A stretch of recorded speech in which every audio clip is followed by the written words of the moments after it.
Fairly quick.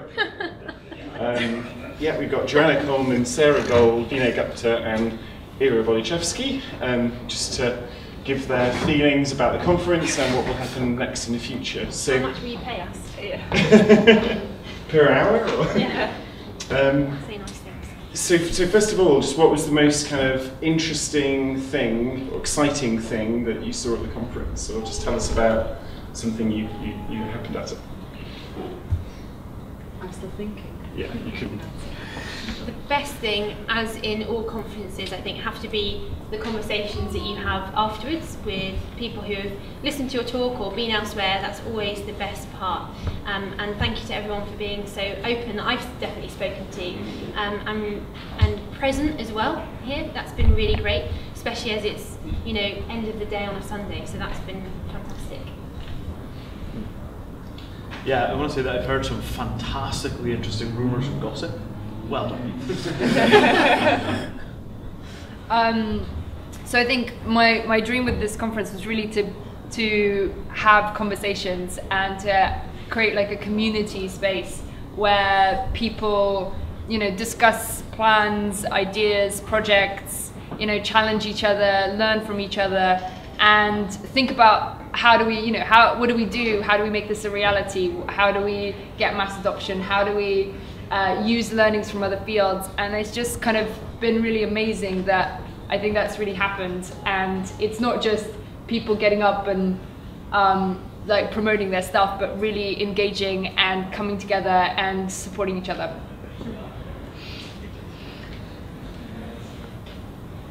Yeah, I guess I can echo the conversations with people, and I've not really engaged with this community very much before. And I walk away with lots of thoughts that I didn't have before, which is, I think, the ideal outcome. I hope that's the case for a lot of us who've just been inspired with new things. I think it worked really well for that for me. And I think, yeah, I didn't really have expectations of who else would be here, but it was more diverse than I expected, really. So people not from London, people who work in different ways and different things. So I think that was quite interesting and unexpected for me.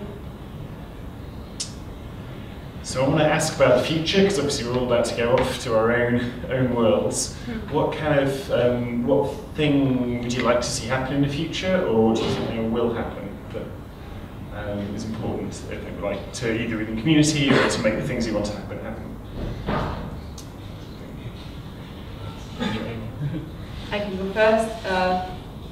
I think I'd like to, if this was in a year's time, hear a bit more about projects or research or stories about how the normal person interacting with the internet understands it, and how does that translate into talking about decentralization to them. Because I don't really know much about it, I don't know if anybody's done research, so I'm definitely going to look that up. But that would be good to know a bit more about next time around, really. Sure. So for me, I think that I'd like to see us fully metabolize the Snowden information. Like, we're still starting the conversation with this assumption that, you know, we don't really have kind of fascist levels of intrusion. This thing that we're under more surveillance than the East Germans were under when the Stasi was in charge hasn't really percolated into our conversations yet. We're still in this kind of psychological shock process. But this is 3 years in and we still haven't really gotten it. So I'd like to hope to see next year, the starting point is, we're East Germans living under the monitoring regime of the Stasi, what are we going to do about it? Oh yeah, sorry, Ira. Sorry. Where'd you go?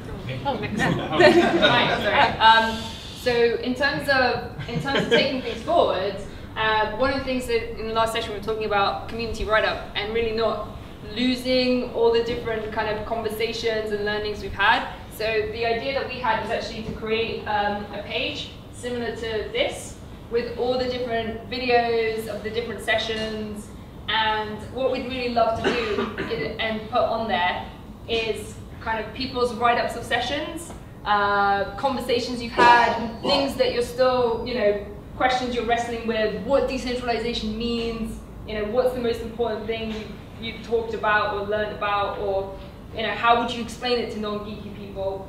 And I would really love for everyone to kind of put their name down and talk about what, you know, what they'll send in, and we want to actually have this live by the end of this week, so that we don't lose the kind of the things that we've talked about, and also so that people outside of this community have a place to go, a place to start. You know, what is this about? Like, what, you know, because I think it can be kind of a bit geeky and a bit alienating, and I think what would be amazing is to really write up and document and have this kind of welcoming information. So this is the website, so I would love to, if everyone could log on now and put in what they're going to write about ASAP, that would be amazing. So I think this conversation is actually quite a geeky and closed thing, and we need to be opening it up. And I think that what I'd like to see is events similar to this, but with more designers, and everyone knew I was going to say that, but other people from other professions, like we could all bring a friend along for a half day to kind of dunk them in decentralization and see how they take it. Maybe they can change some of the ends of their slideshows and their slide decks at work as a result, and to start really making this change seep outside of this community, because everyone that's here today, which is fantastic, are here because they want to be. I'd love for those people who kind of are out there playing football or, you know, doing other things on their Sunday afternoon to kind of have been immersed in this as well at some point this weekend. And my hope is that some of you will have really taken maybe some of what Anne and I were saying and others around bringing real people into this and trying to build technologies that our parents would be happy using. I realise some people's parents might be way too old even to have a phone, so that might be hard, but I often think with what I make, is this something that my mum or dad would use? And I think that's really important, because that's the way that we have mass adoption and real change. So my hope would be that we can see some projects that are outside of GitHub being used in the real world, having been tested, maybe, and bringing some like problems to workshop on together would be really great. So moving outside of just code, perhaps, even though that's really interesting to look at and to delve into for a few days. I think it's really important to bring the people in too. Great, thank you. I'm just going to let you say anything, like a last closing thoughts or something that's on your mind, and end with Era, who's got a whole bunch of closing conference things to say as well.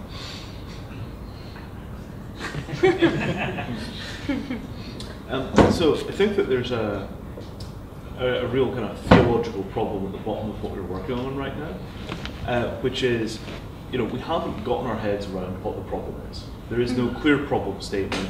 Redecentralization is meant to solve specifically what. I think that the political radicalism required to state clearly what the what is would really empower us in order to move this conversation forward. Right? We need to redecentralize so that we do not live under more surveillance than East Germans under the Stasi at every phase of our lives for the rest of the human future. Right? This is a change that happened within our lifetimes. It's happened on our watch, and as a generation, we've done next to nothing about it. Right?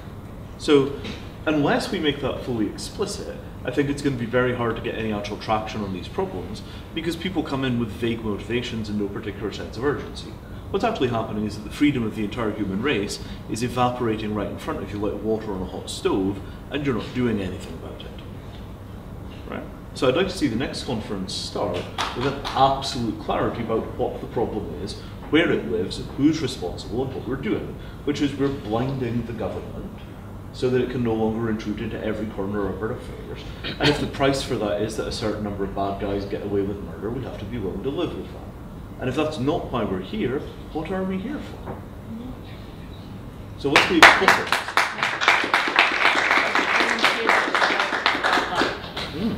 I agree, and I don't know if he's still in the room, but Richard Pope was here earlier, and he wrote a really, he's written several brilliant blog posts under his memes, his blog, and I completely agree with him and you that what we're talking about here ultimately is our citizenship. Like, we are all makers ultimately, whether we design or write code, and that what we make has politics. And I think we need to kind of grow up a little, some of us grow up a little bit and realise that. This is really important, because we decide what rights, capabilities, and powers the most of us have by using the digital products and services that we make. And I think that having that as a really strong statement to start off with would be really quite energizing and powerful. And that's why I'm doing this. It's not because I want to ride the wave of kind of the decentralization hype. It's because I can really see that what we build has politics, and I want to build a different future to the deeply undemocratic, centralized one we're heading to. And to achieve that, we need to radically rethink and get out of building for the status quo. And so I think that's where decentralization is really interesting for me, because we're fundamentally rethinking the governance, ownership and control that sit behind the technology. And that is really, really important, and it's what needs to be worked on next. Oh, that's a tough one to follow now. Fine, yeah, I think to your points, I mean, we talked a little bit about how we can illustrate that. So when we talked about the digital Bill of Rights, Eva was making points about we need examples to show. So I've been thinking a little bit as a takeaway, because it seems a really big challenge and it's a bit daunting, and I don't know, like, can we do it? I'm skeptical, but then there's some examples where we can make a difference. And just something came to mind that Holger said today about the work he's doing locally with refugees. So the people for whom identity in a digital space matters most are people who come from other countries, for example Germany. They plan their journey, they interact with others, their digital identity is the only identity they have left. And when they arrive here, when they arrive in Germany and are part of Europe, they can't get online. And because they don't have a place to live that's permanent, and they don't have a bank account, they can't get online. And these are the people, I feel, where decentralization matters for their lives, and I think that's a topic that's really motivated people. So that's something I feel could be a good example to work on and see how can we help those that actually understand the value proposition, because the digital identity is the only thing left for them. That's closing point. May I have one? I think that's really important, in that having real examples it makes things tangible, and you can understand it far more immediately. But we're also talking about kind of an infrastructure layer of re-decentralization, but also I think on the services on top. And there are, as Cory Doctorow says, there are many more pressing issues than the internet right now, like the refugee crises, like climate change, but those arguments are won or lost over the internet, and that's why it's so important. It's like our most fundamental kind of battle. And so I think that Redecentralize happens at different scales, and that's something as well that we could maybe identify next time, is how that the only way it isn't just about building the next kind of awesome infrastructure for the web. It could also be about building services that are excellent for refugees as well. Great, thank you. If you give a round of applause for the panelists.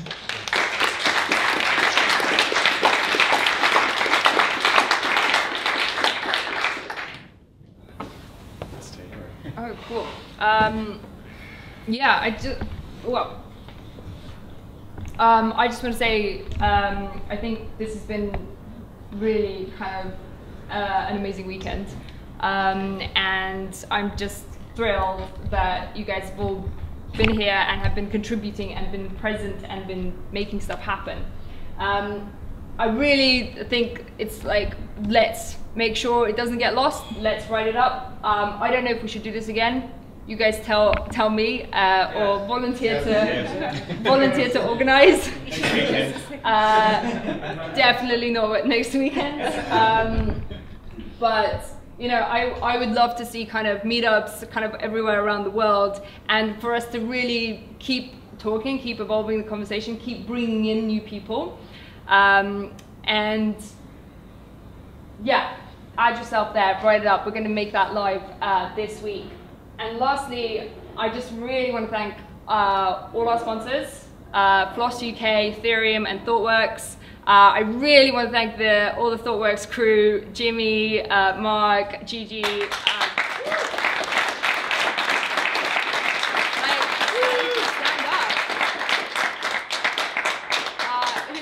You guys have just been unbelievably amazing and have done all this stuff and kind of put up everybody's slides, and it's just completely incredible. I think the volunteers and people who have made this event happen, from Blaine to Francis, Nick, David, Erica, Annabelle, Rachel and Jeremy, who aren't here but also did a huge amount of stuff, and Will, it's just like it couldn't have happened without them. So thank you to them and thank you to you guys, and let's not let go. Let's, like, one of my friends said that when he started a movement, he was just like, it was a thing I bit into and I just didn't let it go. You know, it was just like, I got this bone and I was just like, I don't care who doesn't care about it. I'm going to, like, grab it with my jaw and just keep going until it becomes important, irrelevant. And now it's like totally a thing. You know, there's a whole open data movement. I was quoting Rufus Pollock. So thanks everybody, and good luck, goodbye, and hope to see you all again soon.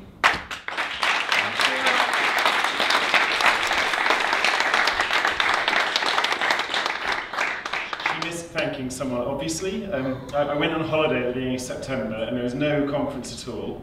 And when I came back, suddenly ERA had constructed, there were 100 tickets sold, there were loads of volunteers had turned up, like amazing venues and food organised and just everything. It's just astonishing. So thank you very much for all the hard work you've done for like a couple of months to put it together so quickly and so well. And it's brilliant.